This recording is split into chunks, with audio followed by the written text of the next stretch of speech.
There are things the world leaves behind without a second glance. A wounded canine dog drifting through snow, carrying the memory of someone long gone, and orders no one gives anymore. But then I heard a voice from a basement, weak, fading, and in that moment I stopped being a ghost. I remembered who I was. I used to have a name. It was stitched onto my vest in bold white letters, clipped onto a tag that jingled when I walked, and whispered by a voice I would have followed anywhere. Ranger, she used to call, and I'd come running, not for treats, not for praise, but because when you're a canine and you have a partner like Officer Danny Harper, you don't need a reason. You just go.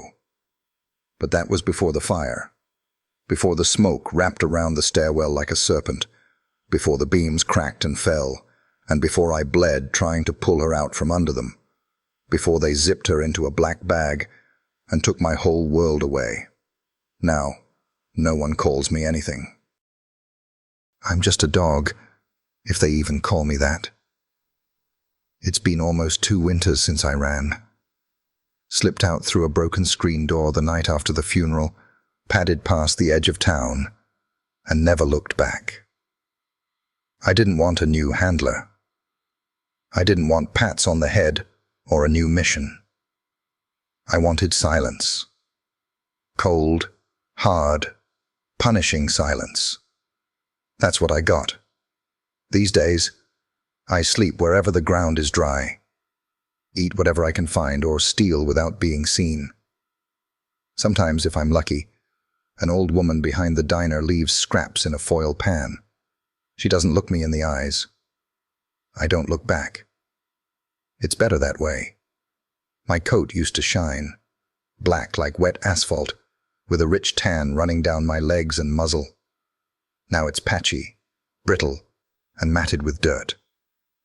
My right hip aches when I climb, and there's a jagged scar on my ear from a rock slide years ago. I limp a little when it rains. My paws crack in the cold. But I survive. I always survive. It was a morning like that when everything changed. Sky flat and grey. Wind cutting through the trees like glass. The streets of Ashford were hushed under a new blanket of snow, the kind that absorbs sound and makes everything feel just a little too still. I was walking the outer ridge of town, nose low, tracking a squirrel I had no real intention of catching, when I heard it. Faint. Human. A whimper. I stopped, tilted my head, waited. There it was again. Low, broken, muffled, like it was coming from under something. Not an animal. Not even a scream. Just a man's voice. Barely breathing, like someone had given up but hadn't quite let go. I know that sound. I've heard it under rubble, in wrecked cars, behind collapsed walls. It's what we're trained for, what I used to live for. To find that sound, to follow it, to bring someone home. My paws moved before I could think. The trail led me to the edge of the old shipping yard, past a rusted-out sign that used to say Clark Timber Company, but now just flapped loose in the wind.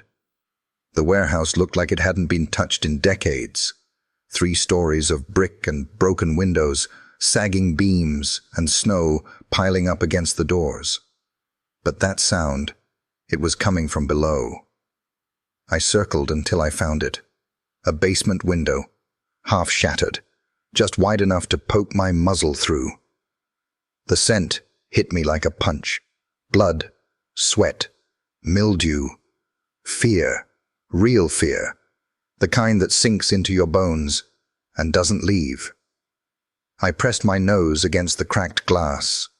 Inside, there was barely any light, just a single bulb swaying from a wire, casting long shadows across a concrete room. He was tied to a chair. A man, head slumped forward, blindfolded, wrists bound behind the metal frame. His shirt once a police uniform, was soaked through with grime and torn along the seams. His fingers were scraped raw. His knuckles bruised, but I knew that face. Not his name, not his story, but I'd seen the flyers, posted on every telephone pole in town. Missing, Deputy Cole Morgan, last seen 3 nights ago. No leads, no suspects. Everyone had given up. Everyone except me. He stirred, just barely. A low groan escaped his throat. I let out a soft growl, not threatening, just enough to say, "I'm here." He froze, lifted his head. "Who's there?" he croaked. Is someone there?" His voice was dry, broken, desperate. I scratched at the glass, light, rhythmic. Not enough to draw attention, just enough for him to know it wasn't his imagination. A pause. "Dog?" he whispered. Is that a dog?" In that moment, something inside me clicked. I don't know if it was instinct, training, muscle memory, or maybe just something deeper. But I knew what I had to do. This man, this cop, they'd all left him for dead. But I hadn't. I couldn't. This was a mission. And I was a K9. I pawed at the window again, harder this time. But the glass was too thick, the frame sealed tight. There was no way in, not yet. But I remembered the scent. I marked the sound. I knew the way. I backed away from the building, one slow step at a time. I didn't bark. I didn't whine. I just turned and disappeared into the snow the way ghosts do. But I wasn't done. Not this time. Because even if no one else believed he could be saved, I did. And I wasn't going to let him die down there. I spent most of my life trusting my nose, but that morning it was my heart that led me. I ran through the snow, every step sending a jolt through my bad hip, but I didn't stop, not once. The wind was sharp, slapping against my face like it wanted me to forget what I'd seen. But I couldn't. I had already made my choice.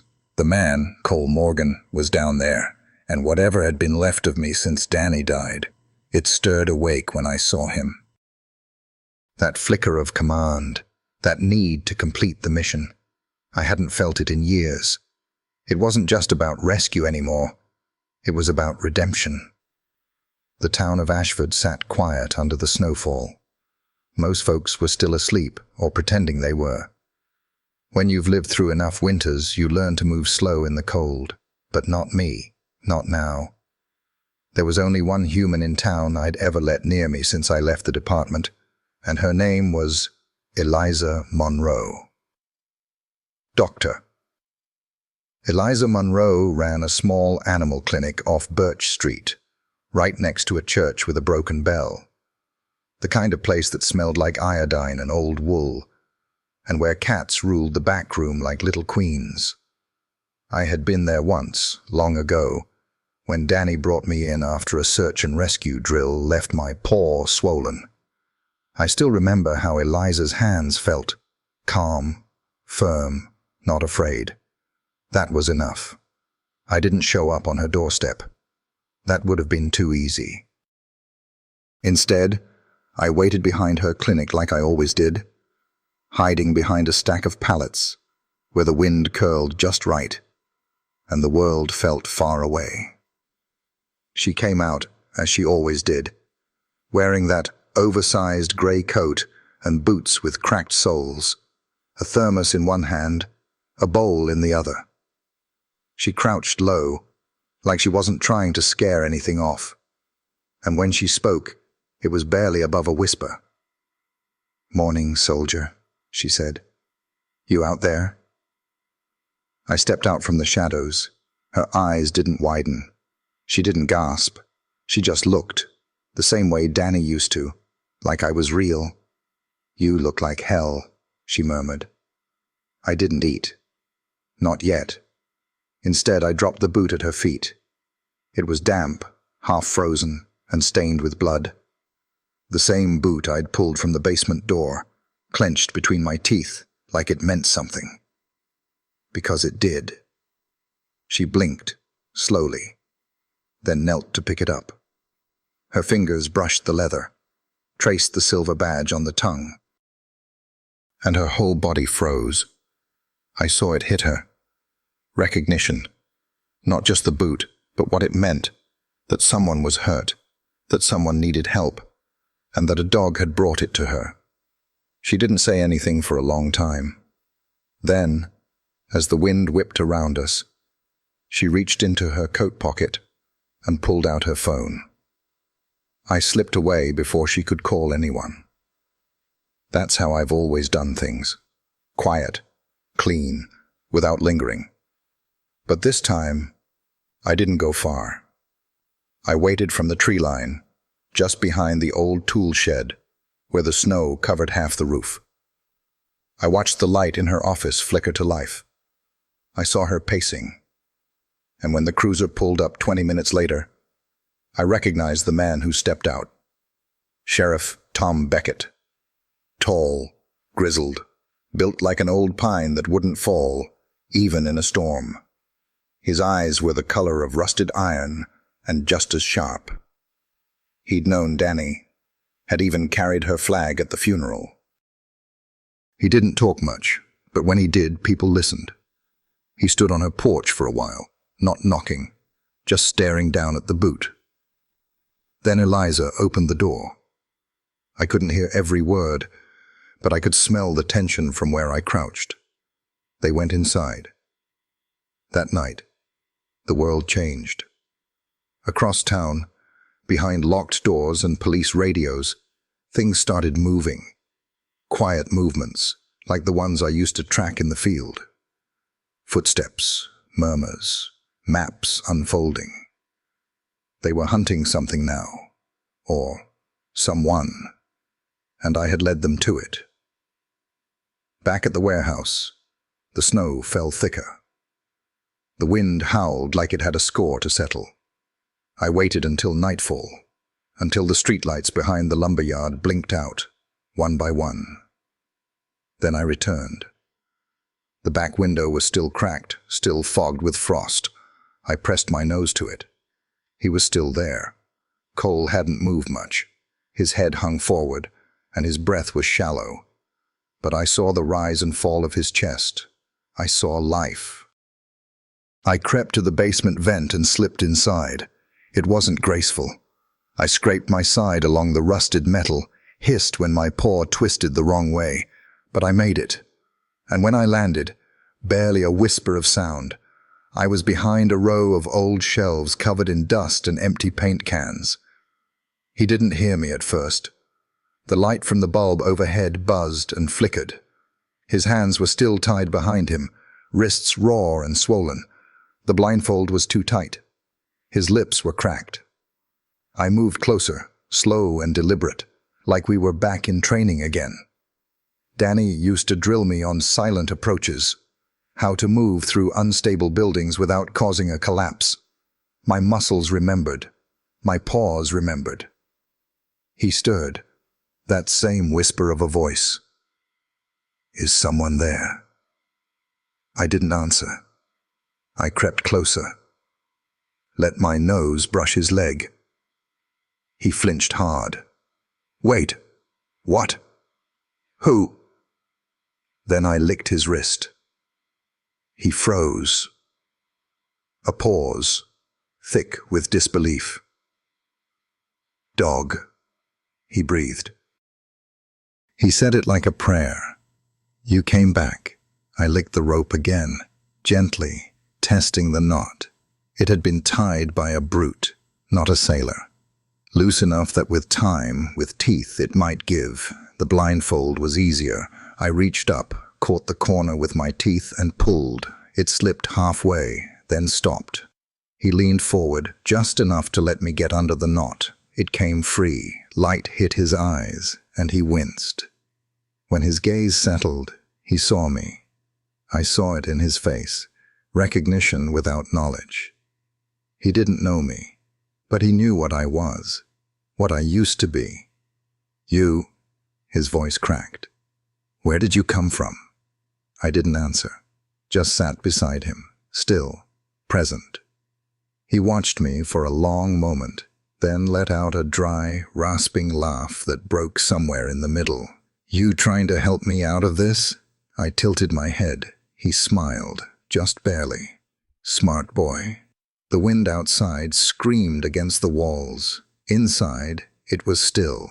I didn't bark. I didn't move. I simply waited, because sometimes the best way to be heard is to say nothing at all. I've known a lot of humans in my life. Some shouted commands, some whispered secrets, some just looked at me like I was another tool in their belt, like I was born for service and nothing else. Danny wasn't like that. She saw me. And now, maybe, so did Eliza Monroe. I watched her from a patch of trees just behind her clinic. The lights inside were flickering. Always that same stutter overhead, like the place was trying to speak, but couldn't find the words. Her office window fogged up with breath and heat, while the rest of the world stood frozen. It was a warm pocket in a cold town, and for reasons I couldn't explain, I found myself drawn to it more and more. The day after I brought her the boot, she didn't open the back door right away, like she usually did. Instead, she stayed inside for a long time, sitting at her desk, staring down at that muddy thing like it had whispered a secret she wasn't ready to hear. I could smell the blood on it from out here, could smell the man's scent, still clinging to the leather. Cole Morgan hadn't been gone that long, not enough for his trail to go cold, but no one had come close until now. No one had listened, except her. When the knock came at her door, I was already watching. It was Sheriff Beckett. He stood like a statue on her porch, big hands in his coat pockets, shoulders hunched against the wind. His hat was pulled low, snow crusting the brim. Eliza opened the door, let him in without a word. I waited, listening. It took less than 20 minutes. By the time they stepped back out onto the porch, she was holding the boot in an evidence bag, and Beckett was muttering something into his radio. His voice was low, steady, one of those men who didn't panic, even when panic might have helped. I followed from a distance as he left, his cruiser tires crunching softly over packed snow. That night, I didn't return to the warehouse. Instead, I watched her. There was something about the way she moved, careful, but not afraid. She stayed at the clinic late, sifting through old files, papers spread across the front desk, like a trail of breadcrumbs. I caught glimpses through the window. A photo here, a page torn there. She was looking for something, or someone, and then I saw it. She pulled out an old medical chart. I recognized the logo in the corner. It was from the County K9 program. From before the fire. From when I still had a badge. She ran her fingers down the page, tracing names. One of them was mine. Ranger. She whispered it once, like she didn't mean to. Like the word had slipped out before she could stop it. I didn't move. Just sat there, hidden in the trees, listening to my own name echo through the years. It's a strange thing being remembered. The next morning, I showed up again.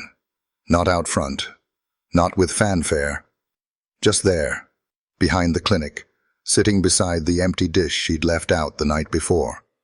This time I brought something else, a scrap of cloth, torn, soaked through, still faintly smelling of cold sweat and blood. I dropped it by the bowl and waited.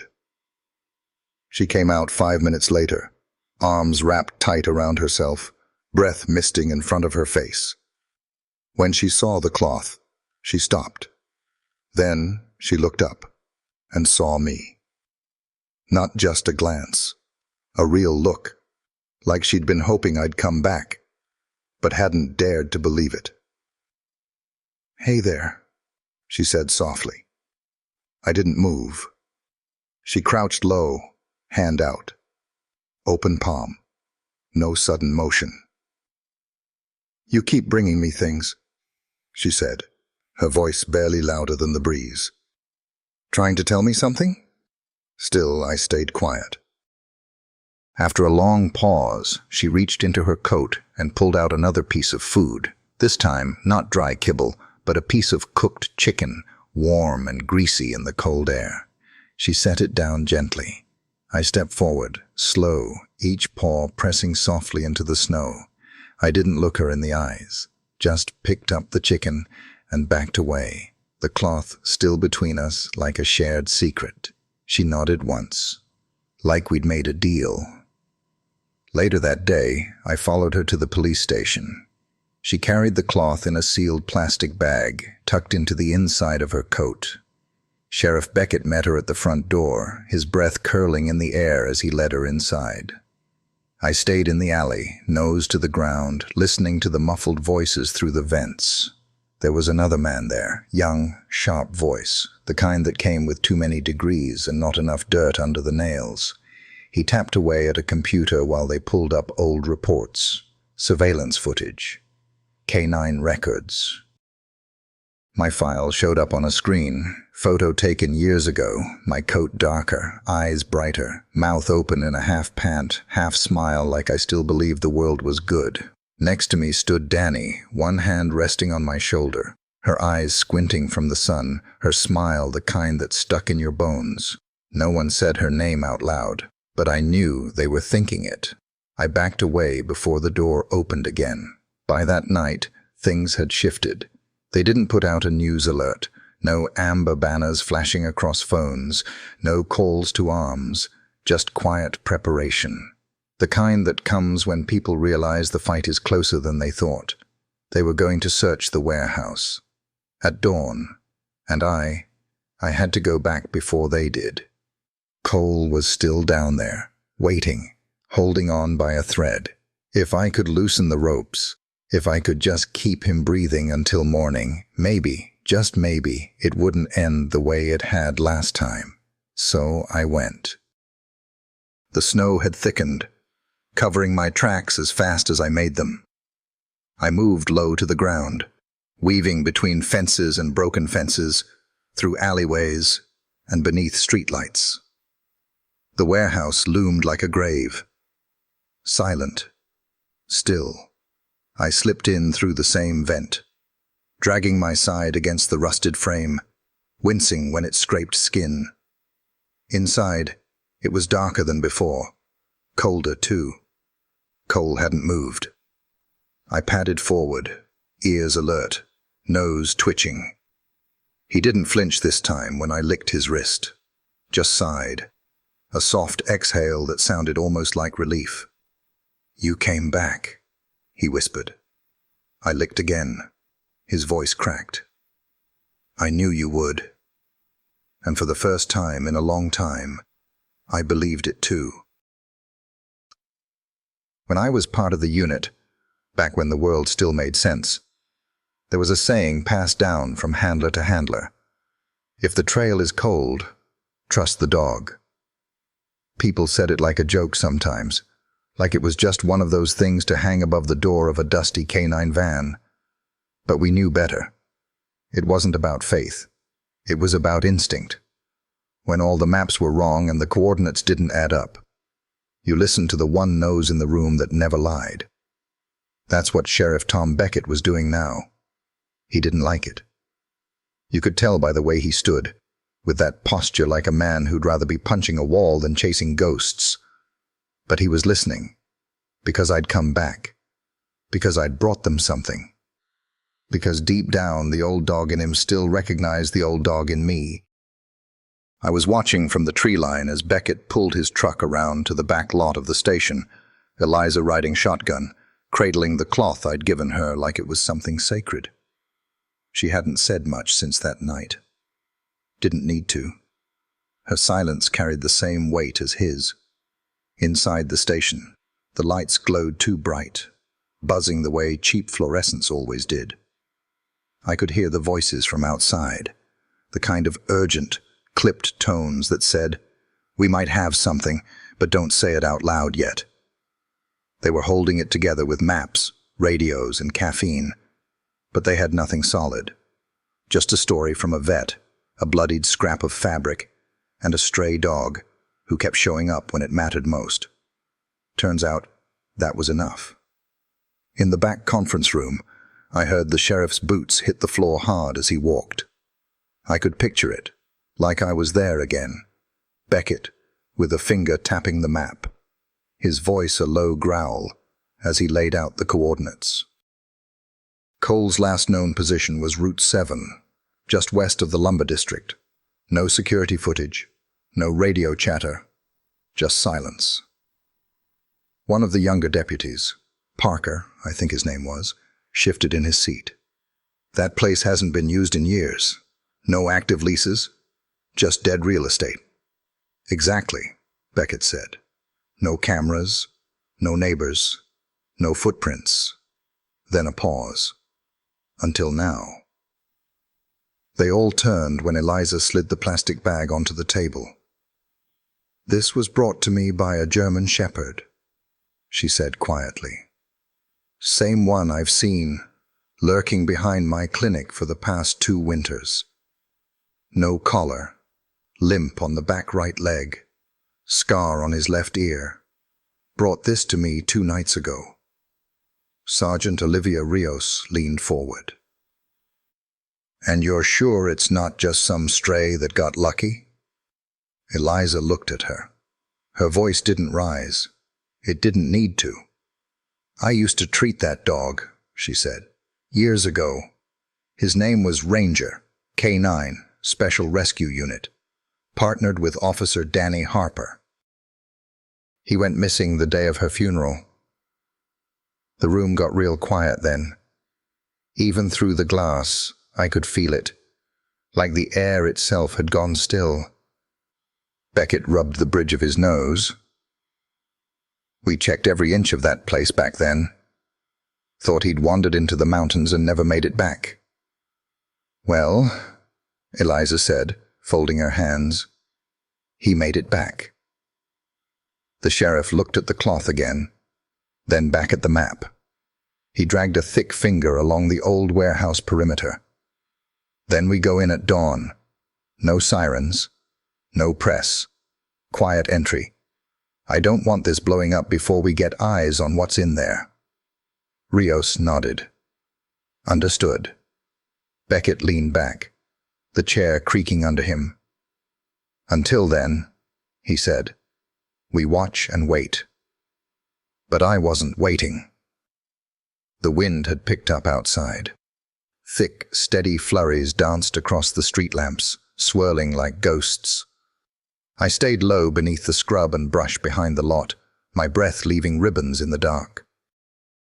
There was something pulling me, deeper than instinct. Cole was running out of time.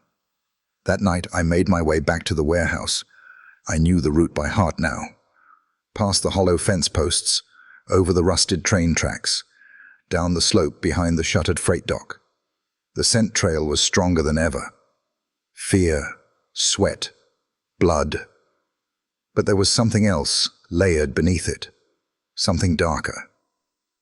I slipped inside the basement again. It had become a rhythm now, a ritual. I didn't announce myself, didn't bark, just moved like a shadow, nose twitching, ears perked. Cole stirred when I approached. He didn't speak this time, just turned his head slightly in my direction. "You're here," he said, barely above a whisper. I moved closer. Nuzzled the rope at his wrist again. Worked at the knot. It was slow, painful work. My teeth weren't what they used to be. The twine had frozen stiff, but I didn't stop. "Never thought I'd be rescued by a damn dog," he muttered, a soft chuckle escaping him. "Then again, maybe you're the only one who didn't forget me." I paused, just long enough to look him in the eye, because he was right. They had search parties, of course. Reports filed, posters stapled to trees and pinned to gas station boards. But no one really looked after the first 48 hours. No one really believed. Except me. That was the thing about us. We don't quit when the trail gets cold. We just dig deeper. A sound from upstairs made me freeze. Footsteps. Heavy. Measured. Not hurried. Just deliberate.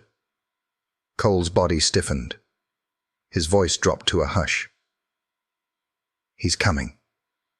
I moved into the shadows, behind a stack of crates, eyes locked on the door. The knob jiggled. A hinge creaked. Then nothing. He didn't come in. Just stood there, listening. Then I heard it. A scrape. Metal on concrete. Like something being dragged. Or maybe set down just so. A message. A warning. When the sound faded, I crept back toward Cole. He looked shaken, his jaw clenched tight. "Whatever he's doing," he said softly, "he's planning it." I touched my nose to his hand again. Just once. A small gesture. The way Danny used to do with me before a mission. Not quite a command. More like a promise. "Hold on. I'll be back. And this time, I won't come alone." I've learned a few things living on the edge of the world. One of them is this. The ones who fall through the cracks don't usually make a sound. It's not the loud ones who go missing. It's the ones who stay late to finish paperwork, who check alleyways even after their shift ends, who wave at the old man sitting outside the post office because no one else has in weeks. Those are the ones who disappear. Quietly, completely. Cole Morgan was one of them. I knew it the first time I saw him up close, saw the lines around his eyes, the way he clenched his jaw not from anger, but from holding too much in for too long. He smelled like duty, like iron and fatigue. And something else too, something I recognized from the humans who carry loss like a second skin. That smell, it clings. He wasn't broken yet, but he was close. The ropes were digging deeper now. I could see how his arms trembled just trying to stay upright. His lips were cracked, and his cheeks hollowed out more each time I returned. The man who held him, Ray, I didn't know much about him yet, but I knew the kind of scent that filled the room after he left. Bitter, greasy, uneven. People like him don't need reasons. They just need excuses. I worked the knots until my teeth ached, pausing only when I heard movement upstairs. I'd learned the pattern of the footsteps by now, slow and heavy, with a slight drag on the left side. Ray moved like a man used to pacing, like he had nothing better to do than circle and mutter to himself. I knew that rhythm, and I knew how dangerous it was.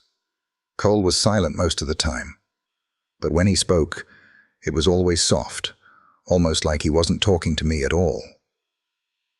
"You know," he murmured one night, "I used to walk a dog like you. Not a canine. Just a mutt I found during a drug bust back in '09. Named her Bailey. She used to steal socks and bark at ceiling fans. Died 3 years ago. Kidney failure." I listened, ears twitching. She was the last good thing before all this started going sideways. He didn't say more than that. Didn't need to. I understood. Some things die loudly. Others just fade out. It was near midnight when Ray finally came down again. I heard him before the door creaked, boots scraping concrete, a cough, the rattle of keys. I pressed myself into the shadows behind the old shelving unit. Watched as the door opened and he stepped through, carrying a tray. He wasn't tall, built more like a stack of bricks that had started to lean. Thinning black hair, slicked back with the kind of grease you can smell before you see it. A thick scar ran from his jawline to his collarbone. His coat was flannel, too big, stained with oil. He set the tray down without a word. Cole didn't speak either. Ray knelt slowly, studied Cole's face. "You sleeping?" he asked. Cole didn't answer. Ray tilted his head. "Bet you think this is all some big misunderstanding. That any minute now, someone's gonna come busting through that door and make it all better." Still no answer. Ray chuckled, low and bitter. "Funny thing is, they ain't. They never do. You know why?" He leaned in close. "'Cause folks like you forget people like me. You ride around in your clean car, nodding to shop owners like we're all part of the same story. But we ain't. You got a badge. I got rust." He stood again, walked a slow circle around Cole. "You remember what you said to me 4 years ago, at the lumber yard?" Cole lifted his head a fraction. "No," he said, hoarse. Ray's face twisted. "Exactly. I saw it then. The bitterness in his body language. The way he kept glancing at the door, like he expected ghosts to crawl in after him. He wasn't just angry. He was unraveling." He pulled a folding chair from the corner, set it down, and sat with a long, deliberate sigh. "I used to work security," he said. "Back when the plant was still open, 12-hour nights. No breaks, no thanks. One day a pipe burst in the boiler room, and they sent me in to fix it. Got burned bad. Told them I couldn't work like that anymore. You know what they did?" Cole didn't answer. Ray leaned forward, elbows on his knees. "Gave me a gift card. A damn gift card. Then fired me 2 weeks later for aggression." He chuckled again, but it didn't sound human anymore. "You came in after that, took a report. Wrote me down as a former employee with emotional instability. Said I needed counseling." "Counseling?" Ray stood suddenly. "And now you're here. Ain't that something?" Cole didn't flinch, just stared. Ray walked to the corner of the room, dragging something behind him. I couldn't see what it was. Chains, tools, something heavy. "You think I'm the only one?" he asked, not looking back. "You think it's just me, locked away in the cracks? There's more of us, all across this town. People who don't get headlines, don't get funerals." He turned. His eyes were glassy. "But you," he pointed at Cole, "you get a whole damn search party." Cole's lips barely moved. "If they come, you won't get out." Ray's smile stretched thin. "That's the plan." He left then, slamming the door behind him so hard the bulb overhead flickered. I waited until the echo died. Then I stepped out. Cole didn't look surprised. "You saw all that, huh?" he muttered. I licked his wrist again. One of the knots had loosened during the struggle. "Not much of a talker, are you?" he said, eyes half-lidded. "That's okay. You're better company than most people I know." He tilted his head back against the wall, breathing slow, steady. "I'm guessing you used to be somebody," he murmured.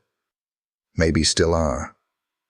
I sat down beside him, watched the shadows dance along the concrete. He fell asleep like that. Rope still tied, breath shallow, but calm. And I stayed. Because someone had to.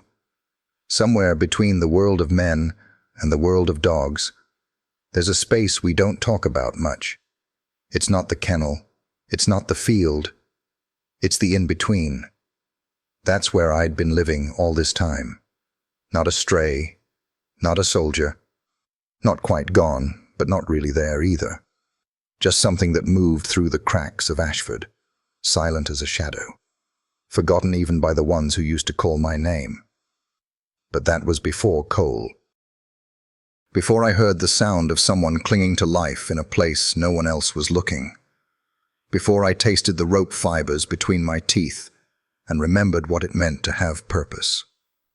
Now, I was moving again, not just out of instinct, but intention. The sun hadn't come up yet. The sky was a sheet of slate, stars already fading behind heavy clouds. I padded through the brush behind the warehouse, my coat heavy with snow, each step pressed deep into the frozen dirt. I was starting to feel my age again, the stiffness in my joints, the way old scars throbbed in the cold. But none of that mattered, because I wasn't done. Cole was still tied, still bleeding into his sleeves, still waiting for someone to find him, and until that happened, I'd keep coming back. He needed time, and I had time to give. That morning, I didn't sneak around the side of the clinic like usual. I walked straight up to Eliza's back door. She was already awake. I could hear the clatter of dishes in the sink, the low hum of the space heater in the corner. The smell of coffee drifted out through a cracked window. Bitter, hot, familiar. I sat on the top step and waited. When the door creaked open, she was there in a long flannel shirt and thick socks, her hair tied back in that loose braid she always wore when she didn't expect company. But she wasn't surprised to see me. She just looked down at me with those same steady eyes and said, "You came back." I stood and dropped the second piece, a torn strip of fabric, denim this time, from Cole's jeans, caught on the edge of the basement stairs the night before when I pulled back from a sudden noise. She picked it up, turned it over in her hands. Blood again. Dried, but real. Her voice dropped. "He's still alive." I wagged my tail once. She disappeared inside for less than a minute, then came back with a wool glove in one hand and a thermos of warm stew in the other. She set both down on the step beside me, crouched low so we were eye level.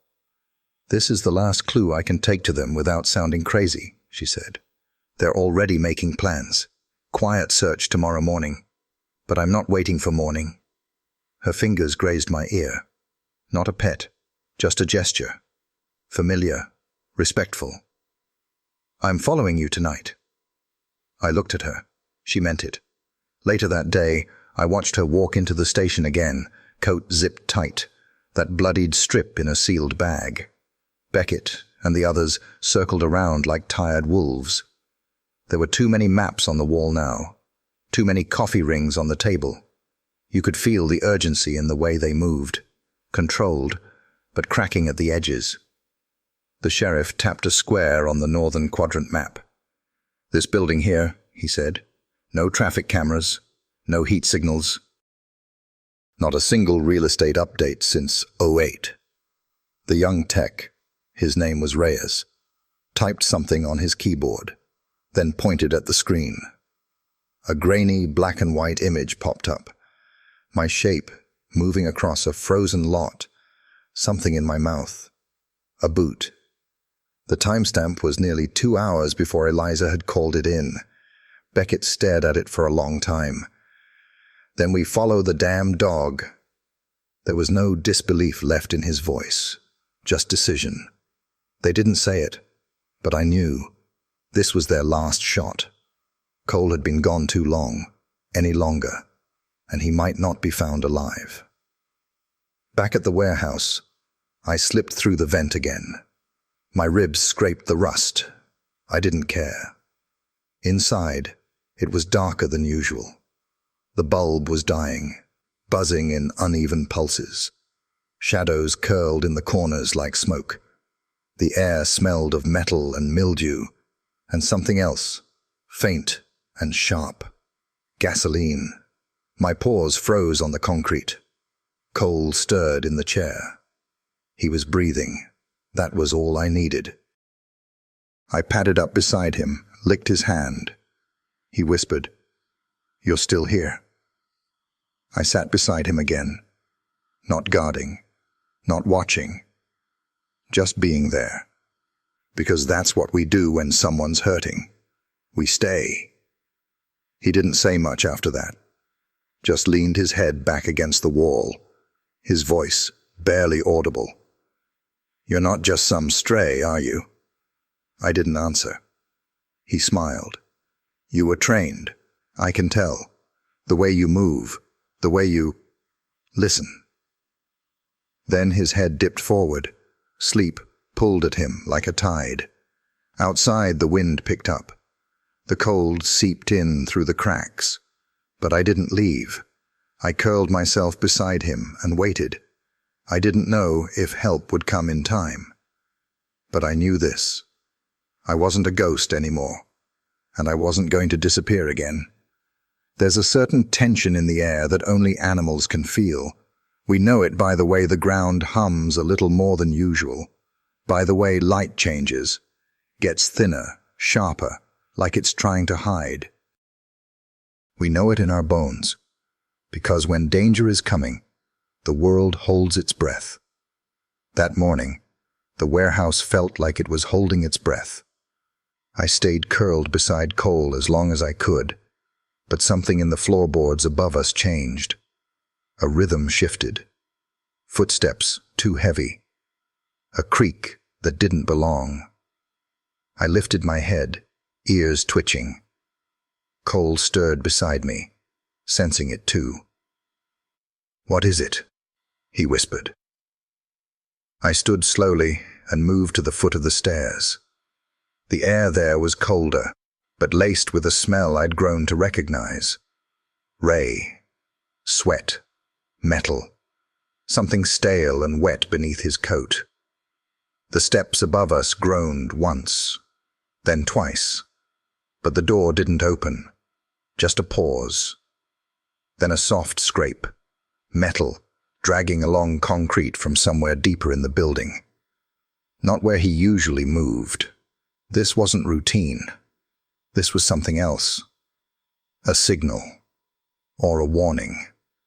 Cole held his breath. I returned to him and touched my nose to his wrist.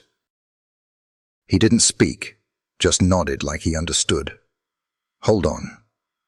When I crept back through the vent and out into the frozen alley, I didn't stop. Not this time. I ran. Back into town. Back toward the only people who still had the will to listen. The sun hadn't yet broken through the storm front, but in the police station, they were already moving. Sheriff Beckett stood over the same map he'd been staring at for 2 days straight, his glasses slipping down the bridge of his nose.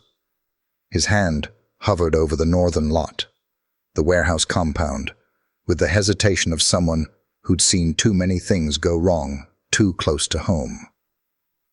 "This basement," he said, his voice rough. "It's from the original timber plant. Still has reinforced walls, according to county records." Sergeant Rios leaned in. "Could it hold a person this long, without being detected?" "It could hold a dozen," Beckett muttered. "But if the dog's right, we're not looking for dozens. We're looking for one."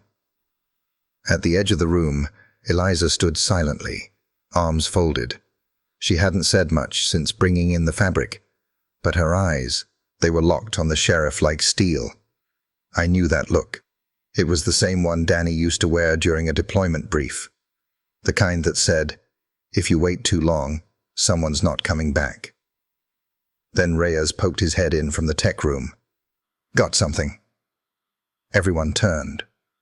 He pulled up a new drone feed, grainy thermal imaging from a flyover done at 4 that morning. It showed a large building-shaped cold outline with a single bright heat signature moving along the southern wall. "Could be a man," he said. "About 6 feet.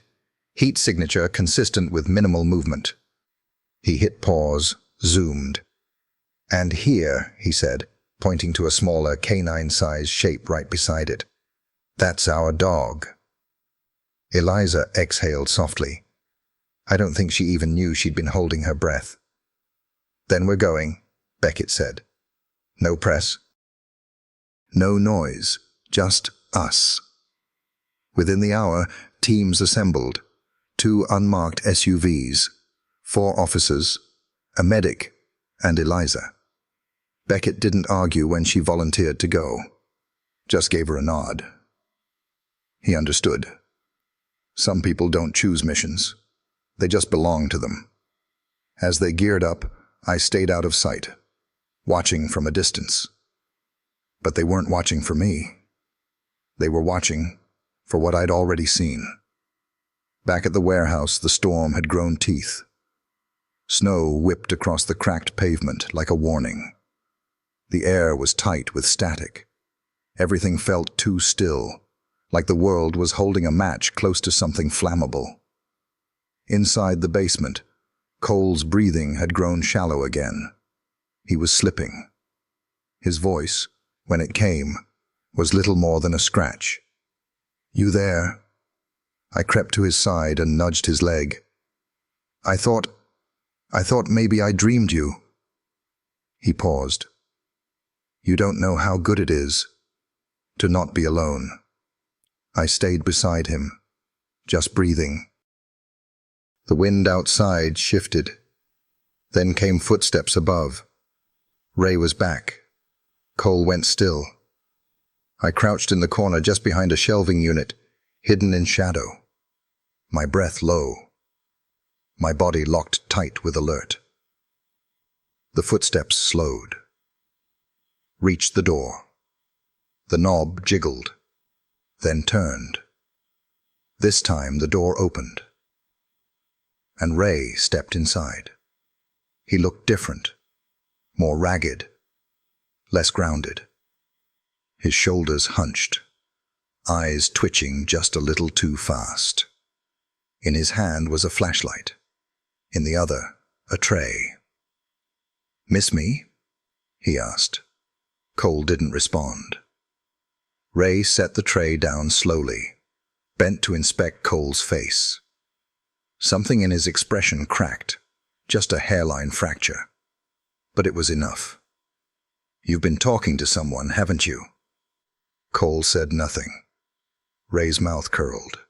"They always send someone. But they're never fast enough." His eyes swept the room. For a second they passed right over me, then stopped. I didn't move. He squinted. "You again," he muttered. He took one step toward me. I let my lip curl just slightly, just enough to show teeth. His hand drifted to his belt, where a box cutter hung from a leather loop. "You bring someone with you?" he asked, voice rising. "You trying to be a hero, Mutt?" He stepped closer. My tail lowered, my ears flattened. I didn't growl yet, but I was ready. Then I heard it. Voices outside, distant, muffled, carried by the storm. "Police! Come out with your hands where we can see them!" Ray spun, panic flashing across his face. "No, no, no!" He lunged for Cole, yanking him sideways by the collar. That was the last mistake he made. I leapt. Teeth bared, body coiled like a spring, I hit him square in the chest. We went down hard, him gasping, me driving forward, not to maim, just to disarm. The box cutter clattered across the floor. Ray screamed, but it was too late. The door burst open. Flashlights cut through the dark like swords. "Freeze!" Rios's voice rang out. Beckett entered behind her, weapon drawn, eyes already locked on the man beneath me. Eliza was the last to step in. She didn't say a word, just knelt beside Cole, her hands already moving to his bindings. "You're safe now," she whispered. Cole blinked slowly, then looked at me. "The dog," he said, voice raw. "He brought you." Beckett followed his gaze. He looked at me for a long second, then nodded once. "Good boy." And for the first time in years, I believed him. Hospitals have a smell that sticks with you. Clean, but not really. Something hidden underneath the bleach and antiseptic. Grief, maybe, or memory. The scent of too many people trying to outrun the worst day of their lives. I didn't go inside. Not then. They wouldn't have let me pass the lobby anyway. Not a dog without a leash or a badge. But I didn't need to be close to feel the shift. Cole had made it out alive. And for the first time in a long time, someone who was supposed to be saved actually was. They wheeled him out through the snow that morning. He was half-conscious, jaw clenched against the cold, wrapped in layers of wool and plastic and warm human hands. Eliza walked beside the stretcher, her boots crunching softly, her eyes never leaving his face. Beckett stood at the back of the van as they loaded him in. He didn't say anything, just rested a hand on the door after it closed, as if to make sure it stayed shut until they got to the hospital. The snow had slowed to a drift by then, fine powder floating on the wind, like dust off an old memory. I watched it all from the ridge above the lot. I don't remember when I'd last felt tired. Not physically. I'd known that for weeks. But tired deep down, like something in my chest had unspooled too far. Like I'd held my breath too long and wasn't sure what came after the exhale.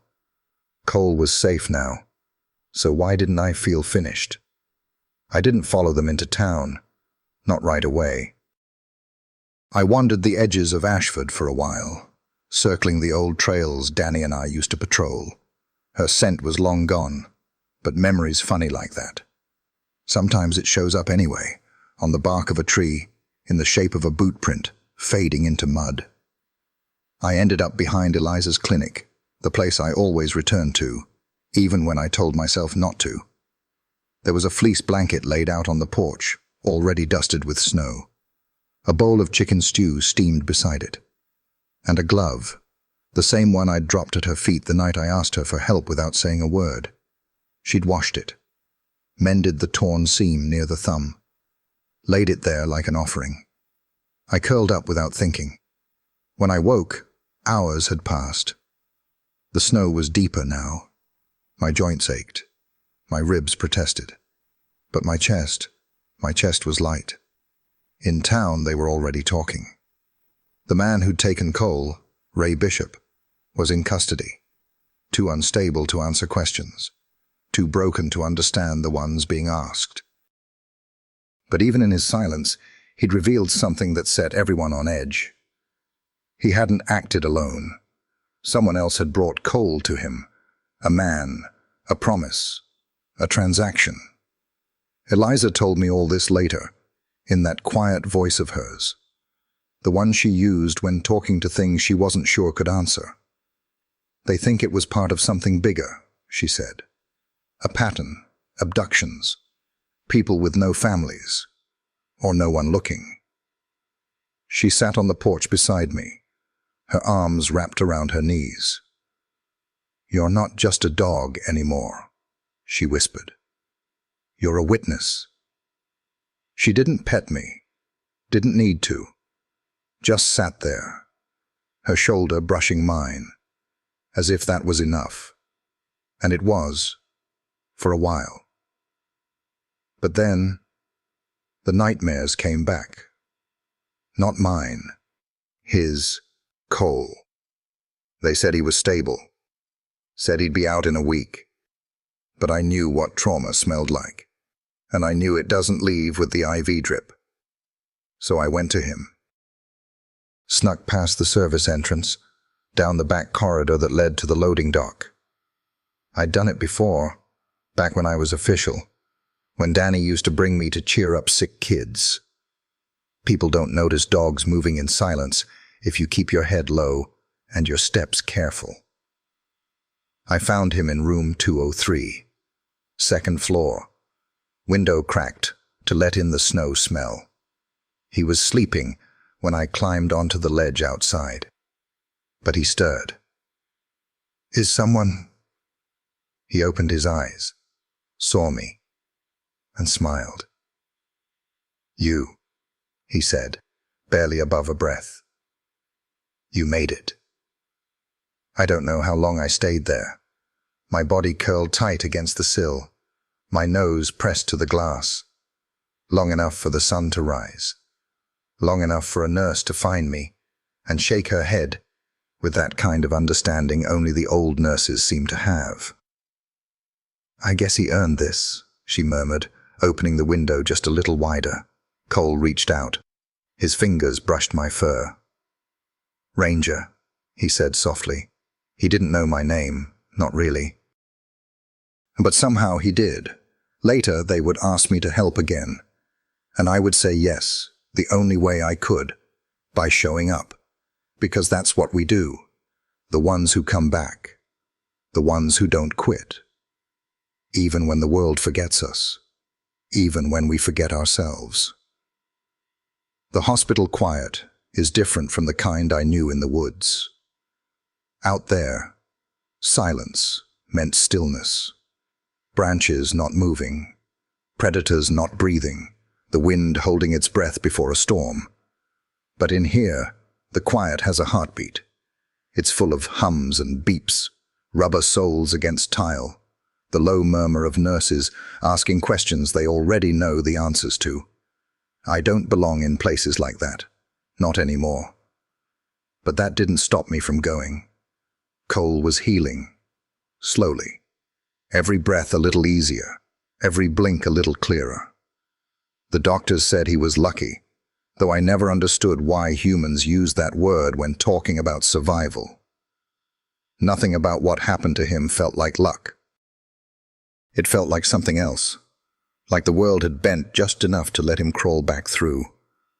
I wasn't there the moment he woke up for good. But Eliza was.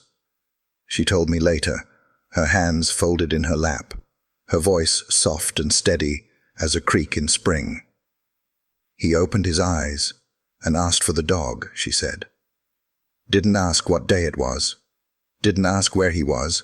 Just said, "Where's the dog?" Like that was the only thing that mattered. She smiled when she told me, though it didn't reach her eyes all the way. "You stuck with him," she said. "Right to the end." I didn't have words to answer her, just leaned into her side until I felt her body relax against mine. There were pictures in the paper the next morning, grainy black and whites of Cole being wheeled out, his arm wrapped in gauze, his eyes half-lidded with pain. Another of Sheriff Beckett, face drawn and tired, giving a statement that didn't say much but meant everything. And then there was me. Not my name, just a stray German shepherd, believed to be involved in the rescue. But I was there, clear as day, sitting beside Cole, like I'd always been there, like I'd never left. They didn't know what to do with me after that. I wasn't property, wasn't part of the department anymore, and I wasn't legally anyone's. No chip, no collar, just a record in a file cabinet somewhere that said I used to belong to someone who was gone now. Beckett wanted to put me in holding for observation.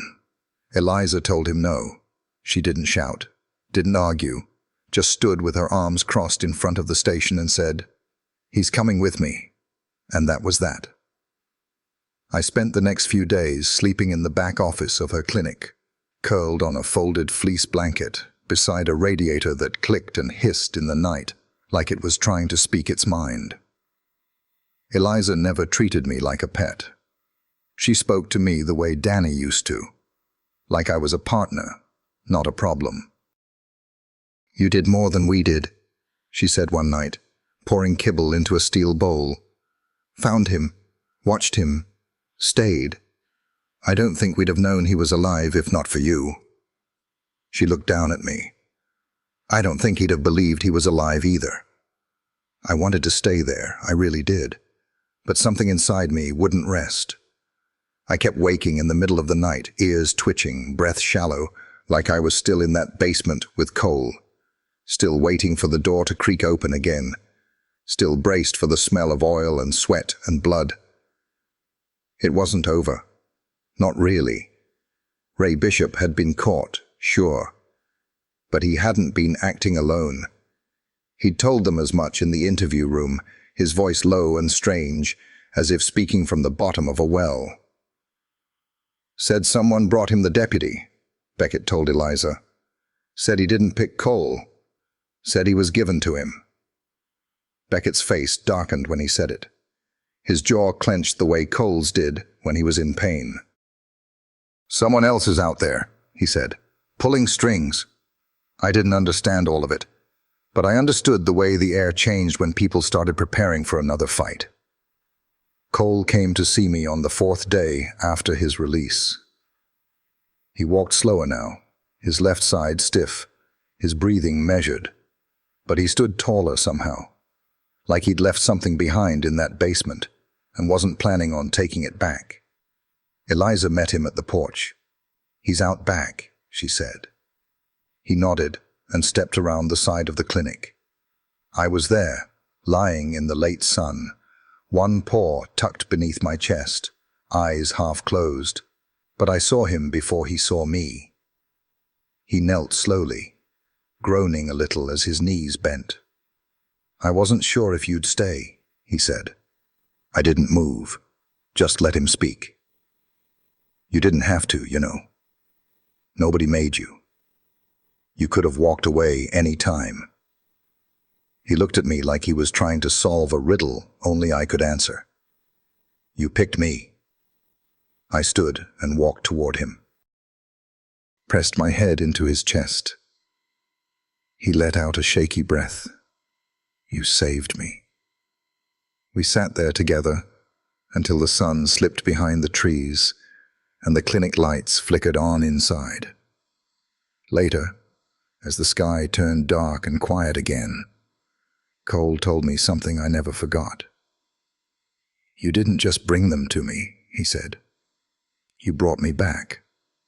And for the first time in a long time, I realized he wasn't the only one. Some animals forget. They shed pain like fur in spring. Let time smooth out what's rough until nothing's left but instinct again. I'm not one of those animals. Some dogs carry memory the way people carry scars. We walk with it. I carried Danny for years. Carried the sound of her voice, the weight of her hand behind my ears, the scent of her jacket after a long shift in the rain. I carried the last thing she said to me, too. Stay. But I didn't. I couldn't. That's why when the wind shifted and I smelled Cole's scent on the air again, fresh and new and warm with life, something inside me settled, but not for long. Even after Ray was locked away and Cole was back above ground, I kept waking in the night, with my heart racing, breath shallow, ears perked. I kept hearing footsteps that weren't there, doors creaking open on empty rooms. Something unfinished had sunk its teeth into me. I couldn't shake it, and I wasn't the only one. Back in town, the snow had softened, but the tension hadn't. The sheriff's office was quiet in the way a hunting trail is quiet, not because nothing's happening, but because everyone's listening. Inside the tech room, Reyes was working late again, hunched over grainy footage from a traffic cam 3 counties over. Eliza had brought him coffee that morning, and I could still smell it on his desk. Sheriff Beckett stood behind him with his arms crossed, jaw tight, his hat in his hand like he wasn't sure whether to throw it or wear it. There, Reyes said, tapping the screen. A white van, late model, windows dark, parked on the shoulder of Cold Pine Road, about 15 miles west of Ashford. A man stepped out, tall, hooded, moved like he knew the land. Next frame, gone. No license plate, Reyes muttered.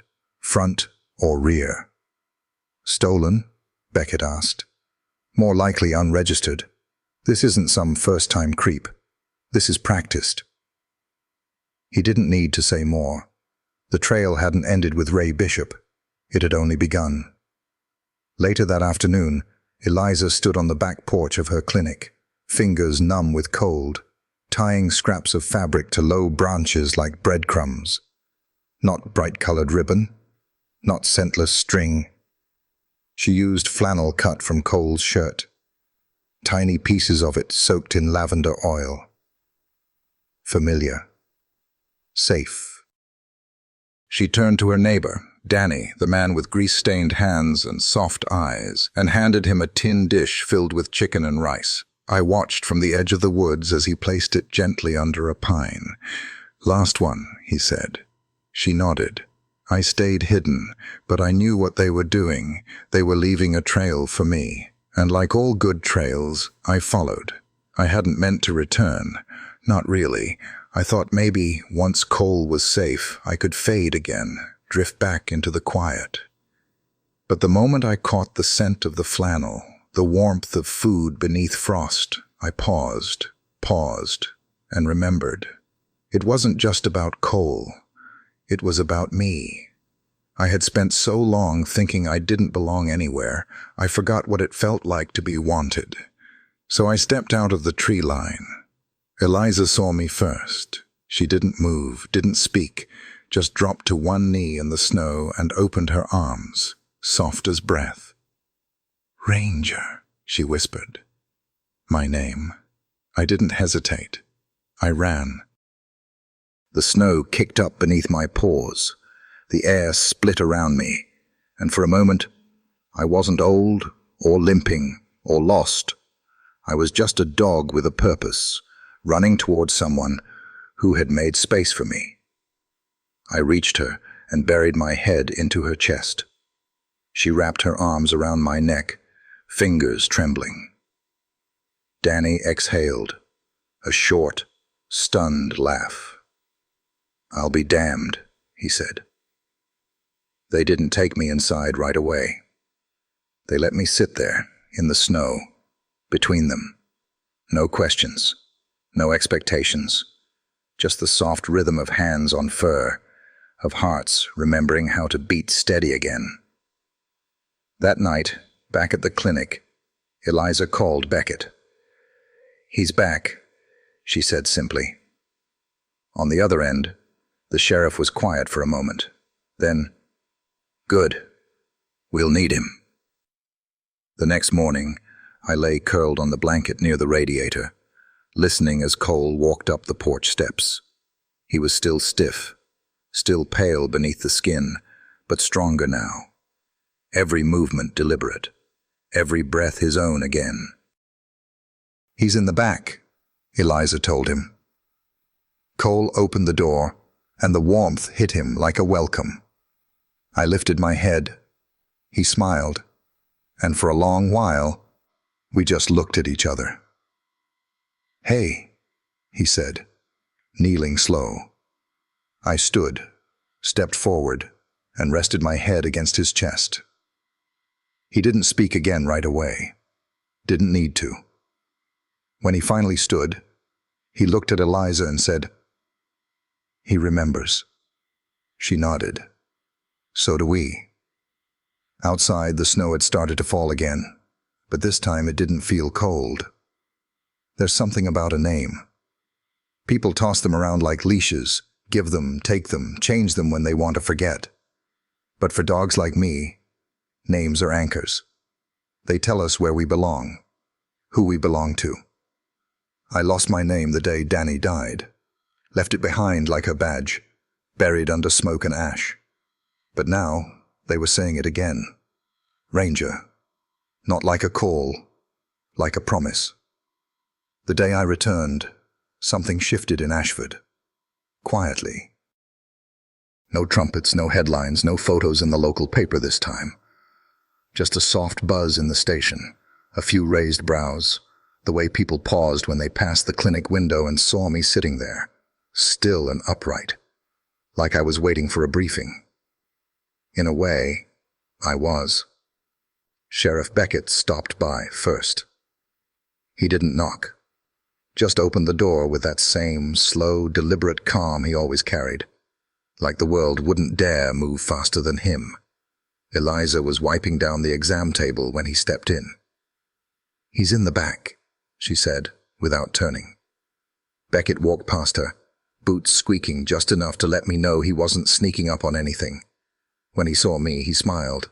Not a big one, just a crease at the corner of his mouth. The kind that says more than words, if you've lived long enough. "You look better," he said. I blinked slowly. He crouched down with a grunt, one knee cracking like old wood. He held out something in his palm, a small tag, round and silver, with the K9 unit seal stamped deep in the metal. On the back, just one word: Ranger. He held it out like it was something sacred. "You accept the call to serve again?" he asked, voice low. I didn't bark, didn't move, just leaned forward and touched it with my nose. That was enough. He clipped it to a new collar. Leather, worn soft. The kind that molds to your neck like it remembers the shape of you. His hands were rough, but steady. Eliza watched from the doorway, arms folded, eyes glassy. "That's my boy," she whispered. The ceremony, if you could call it that, was small. Just the people who mattered. Cole stood at the edge of the lawn in uniform for the first time since the rescue, his limp still visible, but his back straight. The mayor showed up for 10 minutes, took a picture, said a few kind words, then left before the soup got cold. But the rest stayed. Firefighters, a couple of deputies, Danny with oil on his sleeves, and the children, more than I expected. They sat in a semicircle on the frozen grass, coats zipped to their chins, eyes wide. Most of them didn't speak, just watched. Cole knelt beside me, adjusted the vest across my back, and tapped it twice. "All right, partner," he said. "Let's show them." We didn't do tricks, didn't need to. He called out a few commands, sharp, clear, and I followed them like I used to. Sit, stay, circle, watch. When I flanked around him without a sound and dropped to a crouch beside a mock suspect, the kids clapped like I'd just turned water into gold. Afterward, they lined up to touch my fur, asked Cole if I could talk, if I missed him when he wasn't around. One girl, couldn't have been more than 6, asked if I had dreams. Cole looked down at me, then back at her. "Yeah," he said. "He does." That night, I slept inside, not in a cage, not in the corner. On a rug in the center of Eliza's living room, fire crackling, the smell of pine smoke curling through the air like a lullaby. I watched the flames flicker for a long time, and I thought of Danny, of the first time she called me Ranger, her voice smiling around the name like it was something she'd waited her whole life to say. I had wandered so far trying to outrun that sound, but now I realized I hadn't lost it. I'd carried it with me, through snow and shadow, through blood and silence. And now, finally, I was home again. Not just a stray, not a ghost, Ranger. And I was back. Some say the world forgets fast. That's true, in its own way. Names fade off plaques. Footsteps disappear in the snow. People drive past the places where things once happened and never know what they're passing through. They don't hear the echoes. They don't feel the ground shift under them. But some things, some souls, get remembered in quieter ways. The scent of a flannel shirt. A boot by the back door. A child who looks up when they hear the jingle of a collar, hoping for the dog they read about in school. That's how I stayed. After all of it, not in a cage, not in a corner, but in the fabric of the town itself. Ashford changed after we pulled coal from that basement. People walked slower in winter, looked strangers in the eye more often, left lights on longer than they needed to. And every so often, someone would leave a treat near the steps of the station. No name, no note, just an offering. Cole and I were back on the beat by spring. Not every day. His ribs still ached when the weather turned and my hips weren't what they used to be, but we did enough. Enough to let people see us. Enough to remind them that what was broken once could be whole again. We became symbols, I guess, though I never liked the sound of that. Cole wore a new badge. I wore mine on my vest. People called us the pair. The dog and the deputy. Ashford's quiet guardians. Didn't matter. What mattered was that when someone needed help, they looked for us. There were other rescues too. 2 kids found in a trailer off Route 17. A woman who vanished after a shift at the diner. A retired bus driver with dementia who wandered out into the trees and forgot how to come back. We found them all. Because we kept looking. Because some part of me never stopped. And neither did Cole. He moved differently now. Slower. But with purpose. And when his hand brushed my side during a search, I could feel something familiar in the touch. Not a command, but a connection. He didn't need to say anything. I already knew. Eliza started a program not long after. She called it the Second Chance Project. She took in strays, wounded, hungry, scared. Some from the shelter, some from back roads and alleys, and the kinds of places people avoid when they're in a hurry. She taught them trust again, and I showed them how. Every Saturday, kids gathered in the big field behind the fire station. We'd run drills, nothing fancy, just obedience work, tracking games. Sometimes I'd let the smallest ones tug on my ears. Sometimes I'd nudge a shy boy's hand until he dared to pet me. They called me Sentinel, not because I was watching out for danger, but because I'd watched and never looked away. One afternoon, Eliza brought a reporter from the regional paper. She wanted to do a feature on the program, shine a little light on what we were doing. The woman asked a lot of questions, took a lot of pictures. At the end, she knelt beside me and said, "What made you come back?" I looked at her for a long time. And then I turned toward Cole. He was standing beneath a tree, arms crossed, watching a little girl teach her foster dog how to sit. The woman followed my gaze. She smiled. "Got it," she said. A few months later, the mayor called a town gathering. Fold-out chairs, a plywood platform, and too many balloons for my taste. But people came. Old farmers and grocery clerks. Kids in coats too big for their shoulders. Sheriff Beckett, in his pressed dress blues, his white beard trimmed for once. Cole walked me onto the stage, and he knelt, just like he had in the snow that day. He put the tag back around my neck. He clipped something new to my collar. A tag engraved with the words, "Ashford Sentinel, K9 Unit, Honorary Service." People clapped. Eliza wiped her cheek with her sleeve. I didn't understand all of it, but I felt it. This was closure, and also a beginning. That night, as the lights dimmed across town, I lay on the porch of the clinic, head resting on my paws, the wind brushing through the pines like an old lullaby. The stars blinked overhead, cold and ancient and steady. Cole sat beside me, jacket pulled tight, his breath fogging in the air. "You saved more than me, you know," he said. I didn't move. He reached out and rubbed the space behind my ears. "You reminded us how to care again." We sat there for a long time, just the wind and the fireflies, and the kind of quiet that doesn't come from silence, but from peace. And as I watched the town I once wandered through as a nameless ghost, I realized something simple and profound. I wasn't lost anymore. I wasn't just a stray.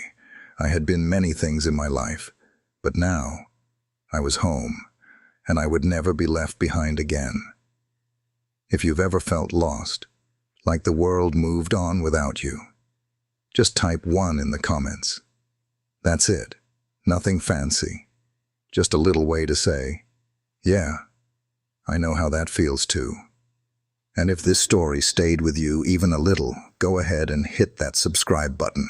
Not for me, for the next voice that's still waiting to be heard. I've got more stories to tell. Not all of them end in rescue, but they all begin with something worth holding on to. I'll be here when you're ready.